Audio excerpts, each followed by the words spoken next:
Assalamualaikum, salam sejahtera buat kita semua. Dewan juri yang terhormat dan rekan berpikir yang kami banggakan. Di sini kami dari tim TESA akan membahas mosi debat kita hari ini, yaitu Dewan ini akan melarang penggunaan fasilitas publik bagi masyarakat yang belum vaksin. Tapi sebelum itu, izinkan kami untuk memperkenalkan anggota kelompok kami. Saya sendiri, Gesta Mamangke, sebagai tim Opening Government, dan rekan saya, Syarif Hidayatullah, sebagai Opening Opposition. Baik, perdebatan ini akan saya mulai dari hitungan 3, 2, 1. Dewan juri yang terhormat, perkenalkan nama saya Grace Tessa Mamangke sebagai tim Opening Government pada perdebatan kita kali ini. Dengan mosi, Dewan ini akan melarang masyarakat yang belum divaksin untuk menggunakan fasilitas publik. Namun, sebelum masuk jauh lebih dalam karena argumentasi saya akan memberikan definisi dan memberikan limitasi guna memperjelas alur perdebatan kita kali ini. Pada mosi kita kali ini berbicara mengenai vaksin. Vaksin adalah produk biologi yang berisi antigen berupa mikroorganisme atau zat yang dihasilkan yang telah diolah sedemikian rupa sehingga aman dan apabila diberikan kepada seseorang akan menimbulkan kekebalan spesifik secara aktif terhadap penyakit tertentu. Di tengah pandemi COVID-19 ini, vaksin merupakan instrumen vital dan utama dalam melindungi warga negara. Lalu di musim kita kali ini, kita juga membahas fasilitas publik. Fasilitas publik adalah sarana dan prasarana yang disediakan oleh pemerintah untuk kepentingan umum seperti contohnya bandara, angkutan umum, jalan, taman kota, rumah sakit, sekolah, trotoar, lampu penerangan, dan sebagainya. Di sini kami melimitasi fasilitas publik yang kami maksud adalah fasilitas publik seperti mal, bandara, pelabuhan, dan sebagainya yang dapat menciptakan kerumunan dan rentan penyebaran COVID-19. Dewan juri yang terhormat, status quo pada saat ini angka terkonfirmasi dan angka kematian karena COVID terjadi penurunan di tiap-tiap daerah. Salah satu pendorongnya karena antusias masyarakat untuk divaksin. Yang selama ini sekalipun pemerintah melalui Menteri Kesehatan, Puskesmas sudah melakukan penyuluhan mengenai manfaat vaksinasi, sebagian masyarakat takut divaksin karena beredarnya berita hoax. Tetapi setelah dikeluarkannya di berbagai daerah peraturan tentang syarat sertifikat vaksin untuk menggunakan fasilitas publik, menjadi salah satu pendorong masyarakat untuk bersedia divaksin. Karena itu, kami sangat menyetujui mosi kita pada hari ini mengenai larangan masyarakat yang belum divaksin untuk menggunakan fasilitas publik.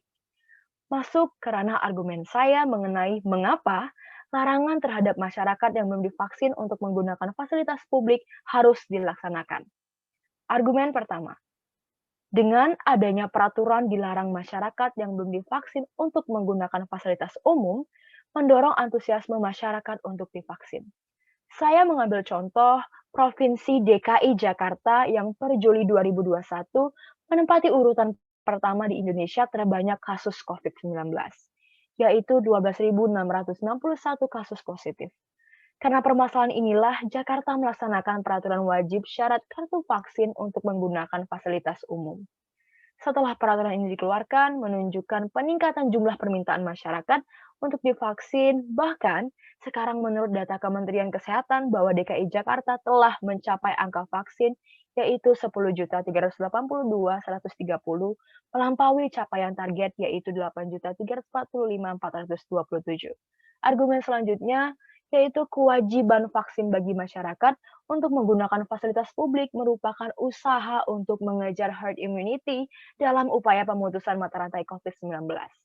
Herd immunity adalah ketika sebagian besar populasi kebal terhadap penyakit menular tertentu, sehingga memberikan perlindungan tidak langsung atau kekebalan kelompok bagi mereka yang tidak kebal terhadap penyakit menular tersebut.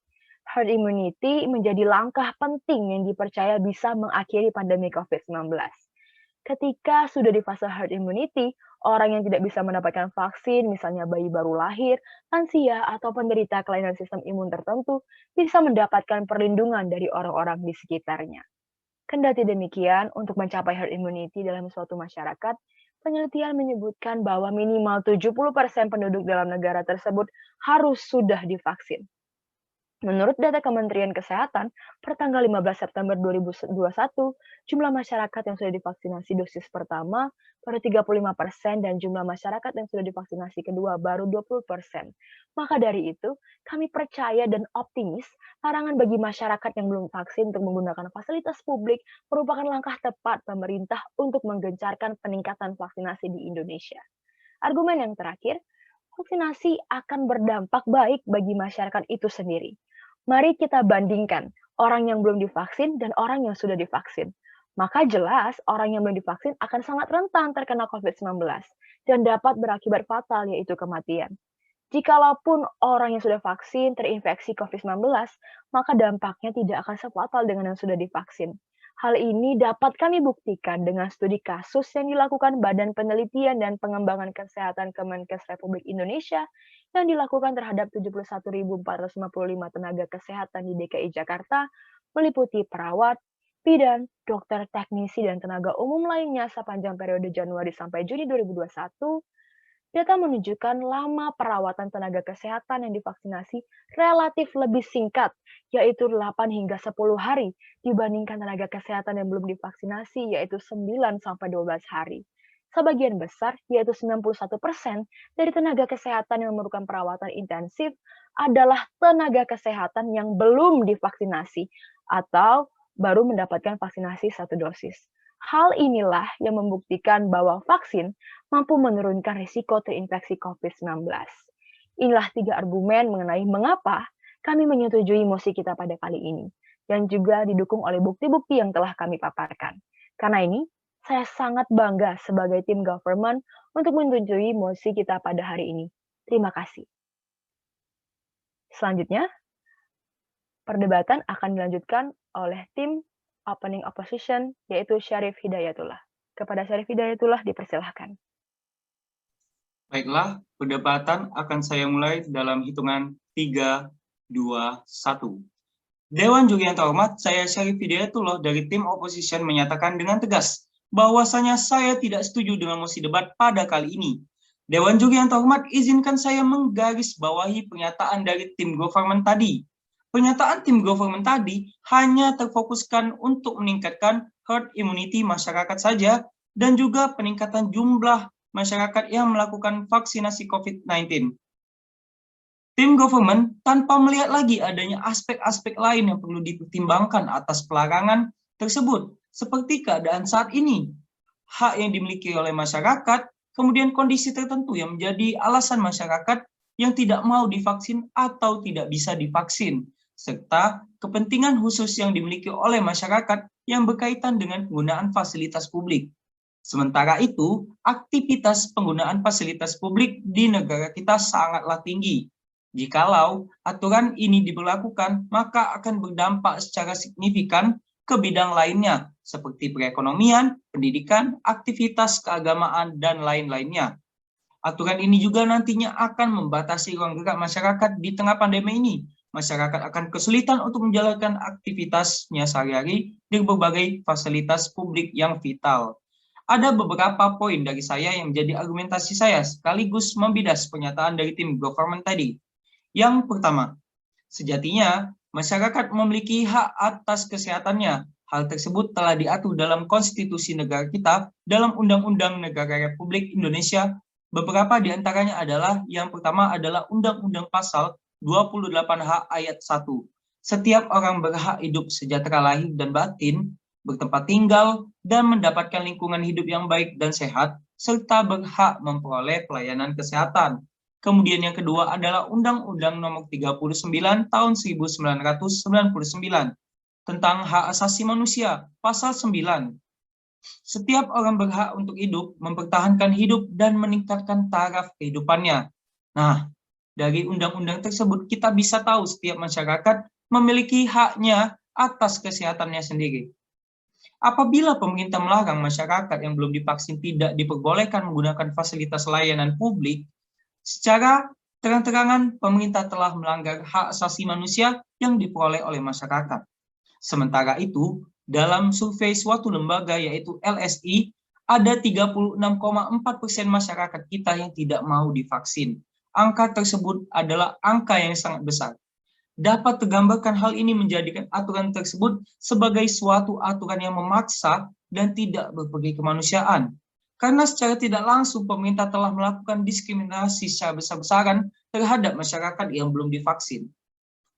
Kemudian yang kedua, berdasarkan data dari Kemenkes per 13 September lalu, jumlah persentase orang yang telah menerima vaksin COVID-19 dosis pertama di negara kita baru sebesar 35,45%.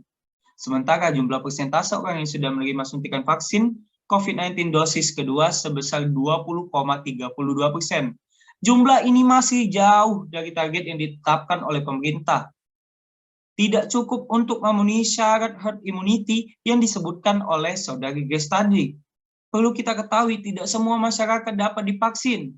Dilansir dari berbagai penelitian, terdapat belasan kelompok masyarakat yang tidak bisa divaksin atas dasar track record atau catatan medisnya. Saya mengutip dari data covid19.go.id, ada 17 kelompok yang tidak dapat divaksin. Beberapa di antaranya adalah yaitu memiliki riwayat konfirmasi COVID-19, wanita hamil dan menyusui, berusia di bawah 18 tahun, tekanan darah di atas 140/90, mengalami gejala ISPA seperti batuk, pilek, sesak napas dalam 7 hari terakhir, ada anggota keluarga serumah yang berkontak dengan orang dalam perawatan karena penyakit COVID-19, kemudian menderita penyakit jantung, serta menderita penyakit ginjal, dan ada berbagai penyakit-penyakit lain.